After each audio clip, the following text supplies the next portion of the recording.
Hi students, in today's physics session, we are learn about unbalanced force. In previous class, we are discuss about balanced force. What is a balanced force? When the two forces are acting on a body are in opposite in direction and equal in magnitude and the resultant force acting on the body is zero. Such a forces is called balanced force. हम ये study कर चुके हैं. अगर कोई body पर हमने equal force लगाया और अपोजिट इन डायरेक्शन तो उस पर नेट फोर्स यानी कि रिजल्टेंट फोर्स कितना होता है? ज़ीरो. तो ऐसे फोर्स को हम क्या कहते हैं? Balance force. बैलेंस फोर्स यानी कि नेट फोर्स ज़ीरो होता है. तो आज की क्लास में हम क्या डिस्कस करने वाले? अनबैलेंस फोर्स क्या होता है. तो लेट्स स्टार्ट.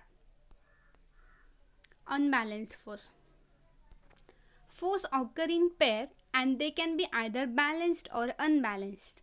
ये हम बैलेंस फोर्स के बारे में भी पढ़ चुके हैं. फोर्स अनबैलेंस फोर्स में भी क्या होता है? फोर्स पेयर में ऑकर होता है, यानी कि हमें फोर्स पेयर में चाहिए तो वहाँ पे अनबैलेंस फोर्स होता है और बैलेंस फोर्स होता है. So what is a unbalanced force? See, when two forces acting on a body in opposite direction and if one force is greater than the other forces then the resultant force is not equals to zero. Such forces are called unbalanced force. देखिए balanced and unbalanced force में difference क्या है? To force हमें act करने हैं body पर opposite in direction but one force is greater than another force and resultant force is not zero. ऐसे force को हम क्या कहेंगे? Unbalance force. बैलेंस फोर्स में क्या था? हम इक्वल फोर्स अप्लाई करते थे opposite in direction but resultant force is zero. तो अनबैलेंस फोर्स में रिजल्टेंट फोर्स यानी कि नेट फोर्स जीरो नहीं होता. Unbalance force changes the state of rest or motion of a body. Unbalance force body की state change करते हैं, यानी कि वो रेस्ट में होते हैं उसे मोशन में आ सकती है बॉडी. अगर कोई बॉडी मोशन में है तो रेस्ट में आ सकती है, यानी कि अनबैलेंस फोर्स बॉडी की स्टेट चेंज करती है. बैलेंस फोर्स बॉडी की स्टेट चेंज नहीं करती. This is the difference between balanced and unbalance force. तो देखिए यहाँ पे एग्जांपल है. एक बॉक्स है जो हमने बेंच पर रखा है, ठीक है. उसके ऊपर ऑलरेडी दो फोर्सेस एक्ट है. ये हमने प्रीवियस क्लास में पढ़े. कौन से दो फोर्स? फर्स्ट तो ग्रेविटी जो नीचे की तरफ से लगती है और ऊपर की तरफ से नॉर्मल फोर्स यानी कि कोई ऑब्जेक्ट हो तो हर एक ऑब्जेक्ट पे ये दो फोर्स होते ही. ग्रेविटी एंड नॉर्मल रिएक्शन हो अपोजिट होते हो कैंसिल हो जाते, इसलिए बॉडी उसकी स्टेट चेंज नहीं करती. बट अगर जब हमने उस पर दो फोर्स एक्ट किए, देखिए यहाँ से एक हमने फोर्स एक्ट किया है F1 एंड यहाँ से फोर्स एक्ट किया है F1 and F2. अगर F1 force is greater then F2, F1 is greater then F2. Suppose F1 हमने 10 न्यूटन अप्लाई किया है एंड F2 हमने 5 न्यूटन अप्लाई किया है, तो बॉडी किस तरफ मूव होगी?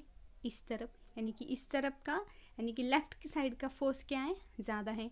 तो यानी कि ये फोर्स तो कैंसिल हो गया. Gravity and normal reaction. क्यों? क्योंकि वो equal in magnitude and opposite direction. But ये फोर्स क्या होगा? देखिए ये 10 न्यूटन है, ये 5 न्यूटन है. सो 10 माइनस 5 कितना हुआ? 5 न्यूटन.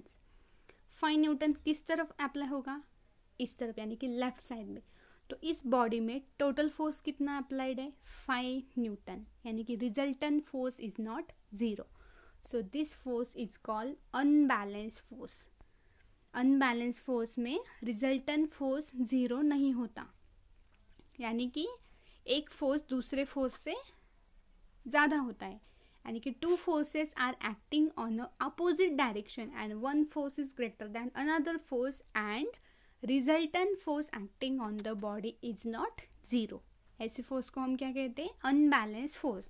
अनबैलेंस फोर्स में बॉडी उसकी स्टेट चेंज करती है. देखिए अगर ये रेस्ट में होगी, ये बॉडी रेस्ट में है तो हमने इस पर फोर्स अप्लाई किया, यानी कि यहाँ से ज़्यादा फोर्स अप्लाई किया तो यहाँ पे ज़्यादा लेफ्ट साइड में मूव करेगी.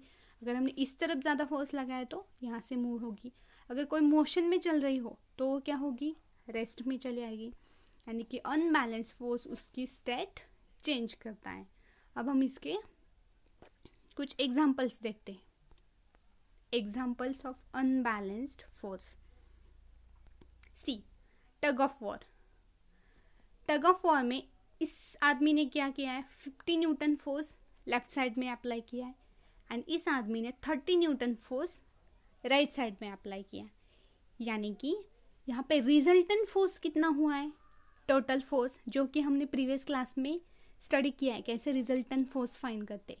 तो रिजल्टेंट फोर्स कितना है, 50 माइनस 30 यानी कि 20 Newton.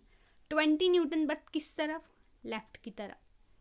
So 20 Newton is a resultant force. तो ऐसे फोर्स को हम क्या कहेंगे, unbalanced force. So net force is not zero. Second example में देखिए, यहाँ पे इस बर्ड के ऊपर दो फोर्सेस एक्ट हैं। ऊपर की तरफ है 16 न्यूटन एंड नीचे की तरफ है 25 न्यूटन। सो रिजल्टेंट फोर्स कितना हुआ, 25 माइनस 16 यानी कि 9 न्यूटन। सो 9 न्यूटन किस तरफ लगेगा, 25 माइनस 16, 9 न्यूटन नीचे की तरफ से।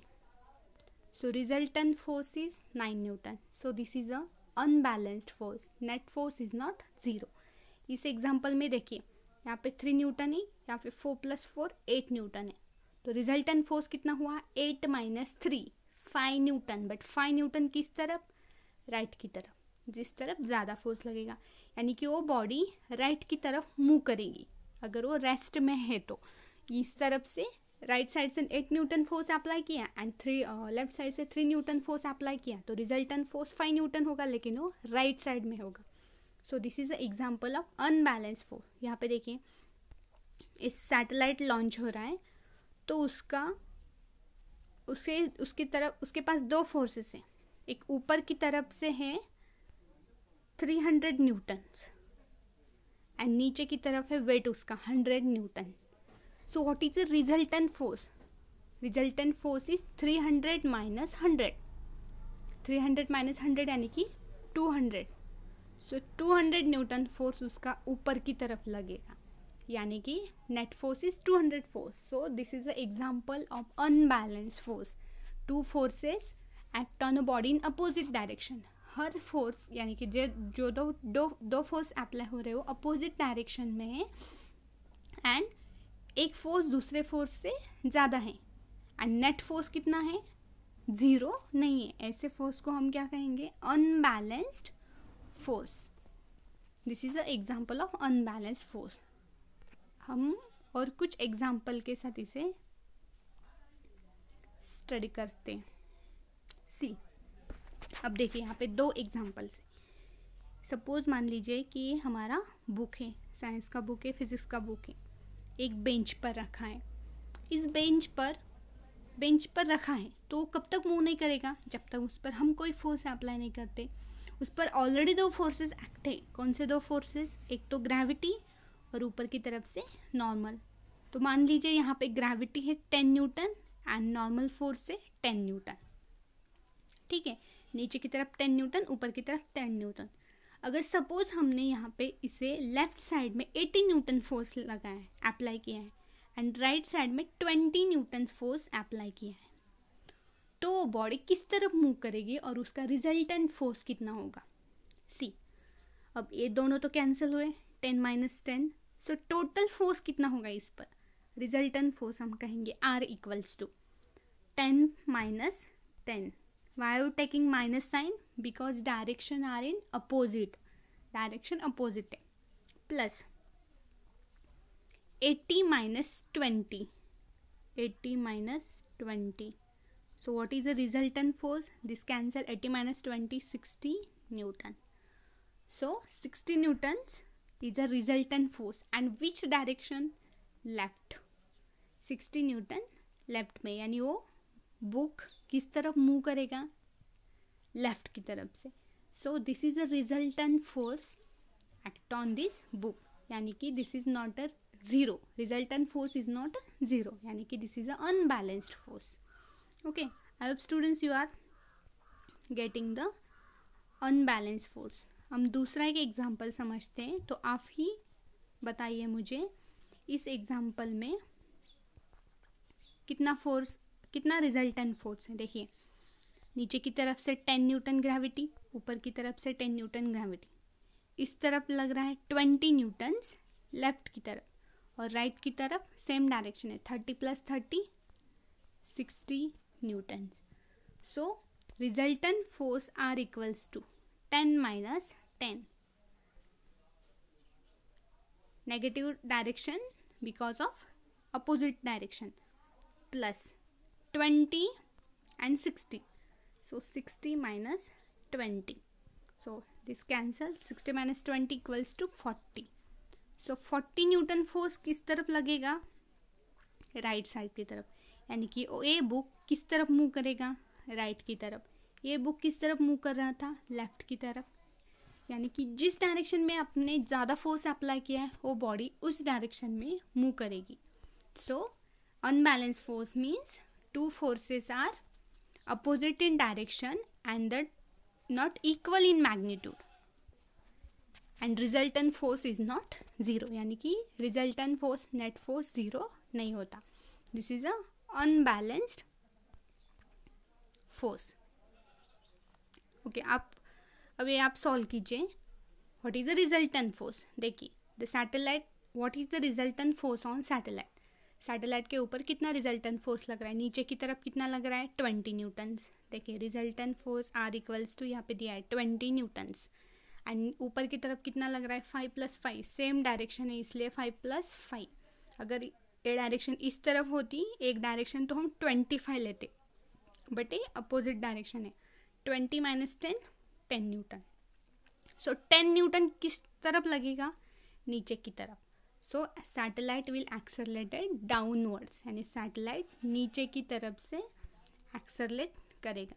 This is a unbalanced force, resultant force zero नहीं होता। नेक्स्ट स्लाइड में हम देखते हैं what is the difference between balanced and unbalanced force. See, balanced force act on a object in opposite direction and equal in magnitude, and they do not cause the change in speed of moving object. Balance force equal in magnitude, यानी कि F1 equals to F2, and resultant force कितना होता है 0, and body उसकी state change नहीं करती। But unbalanced force में क्या होता है, force already acted on opposite direction, but these forces are not equal. F1 is not equals to F2, and resultant force is not 0. Resultant force भी क्या होता है 0 नहीं होता, एंड बॉडी उसकी स्टेट चेंज करती है। This is the unbalance force. There is a no net motion of the object on which force is being applied, means this is net force is 0, यहाँ पे नेट फोर्स 0 नहीं होता। For example the object is at a rest, कोई भी object rest में हो तो उस पर कौन सा फोर्स लगता है, कौन सा फोर्स अप्लाइड होता है, balance force. For example, in tug of war, unbalanced force is applied by team.